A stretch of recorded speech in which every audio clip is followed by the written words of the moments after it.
안녕하십니까. 개념이 잡히는 일반 물리학 제1장 첫 시간이죠. 예. 측정부터 해가지고 이제 일반 물리학을 공부를 시작하도록 하겠습니다. 자, 첫 번째 측정은 뭐 이렇게 측정 자체가 굉장히 중요한 거지만은 지금 우리가 실험까지 자세하게 언급할 수는 없고요. 그러니까 이제 제목은 측정이지만은 주로 단위하고 차원에 관한 얘기, 그런 두 가지 개념을 공부를 하겠습니다. 자, 측정이라는 것은 뭐냐면, 그러니까 물리학은 자연과학인데요. 자연과학은 측정에 바탕을 두고 있어요. 그러니까 이 논리적으로만 딱 맞으면은 이 구성이 되는 학문이라기보다는 논리적인 것에다가 실제로 우리가 관찰할 수 있는 이 자연이죠, 자연. 자연 현상을 대상으로 하고 있기 때문에 자연을 먼저 기술할 수 있어야 되고요. 관찰하고 기술하고, 관찰, 기술. 그 다음에 여기서 관찰하고 이제 측정된, 기술된 그러한 대상들 있죠. 이제 그런 것들이 물리량이 되는데 그 물리량들의 관계를 가지고 자연 현상을 이해하는 거죠.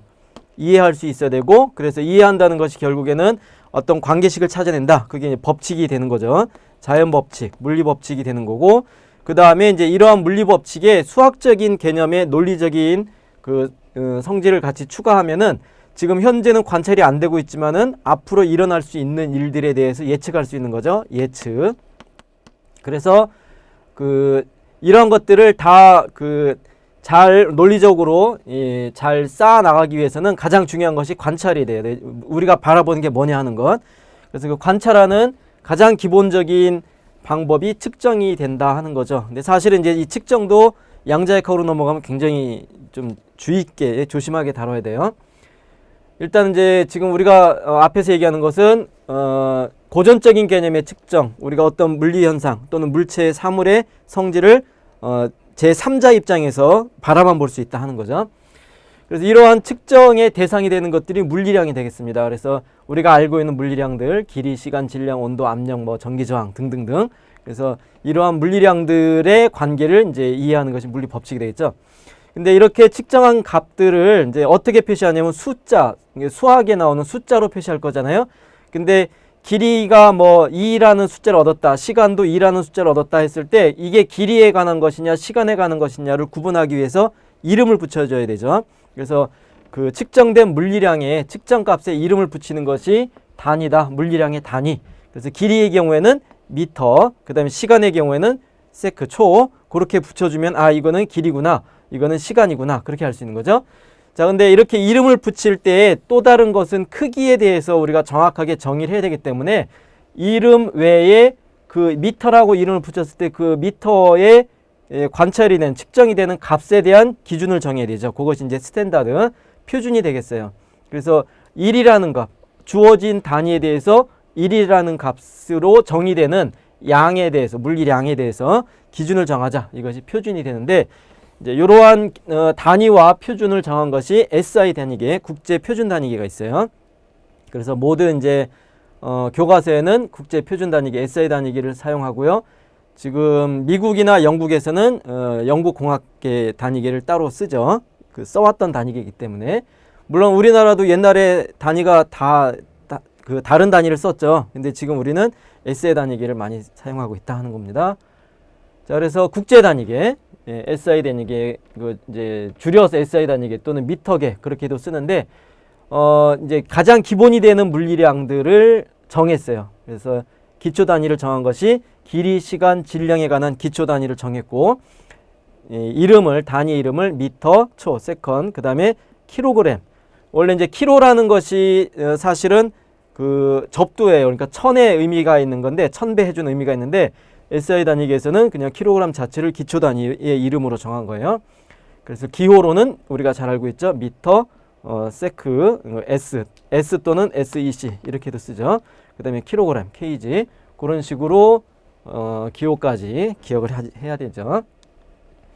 자, 그런데 이제 이렇게 단위를 정했을 때 그러니까 길이만 보더라도 사람의 길이는 키는 대략 1m에서 2m 사이가 되잖아요. 그러니까 1, 2m 정도가 되는데 이게 커진다 그러면은 지구의 반지름은 대략 6,400km 정도가 되고 지구하고 태양 사이의 거리는 1억 5천만 정도가 되죠.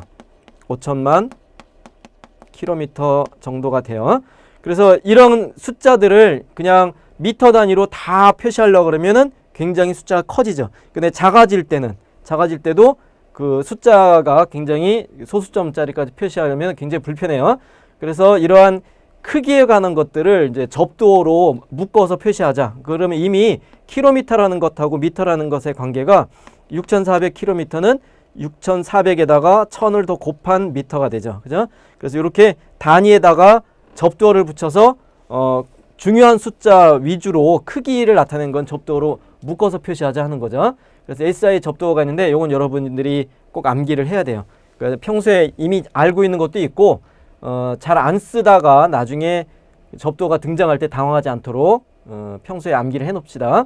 그래서 커지는 쪽으로 10배, 100배, 1000배 그 다음에 이제 10의 6제곱, 9제곱 그렇게 해서 1000배씩 올라가죠. 예, 그래서 데카, 요 기호도 같이 기억을 해야 돼요. 데카 기호는 잘 안 쓰는데 그래도 기억을 하고 헥토, 100배.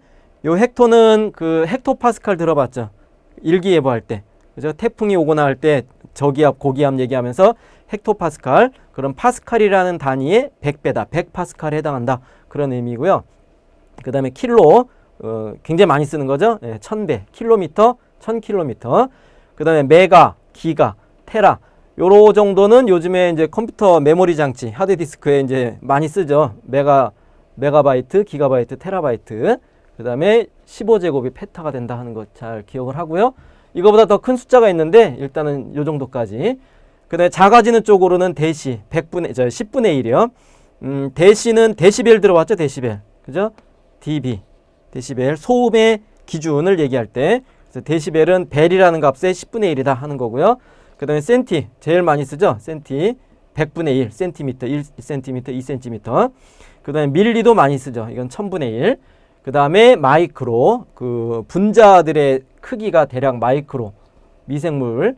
그 다음에 이제 나노, 요거는 이제 나노라는 말도 최근 들어서 굉장히 많이 쓰는데 원자의 크기가 대략 1나노미터 정도에 해당이 돼요. 그래서 원자 하나하나를 다루는 세계가 이제 나노 피직스, 나노 세계가 되는 거고요.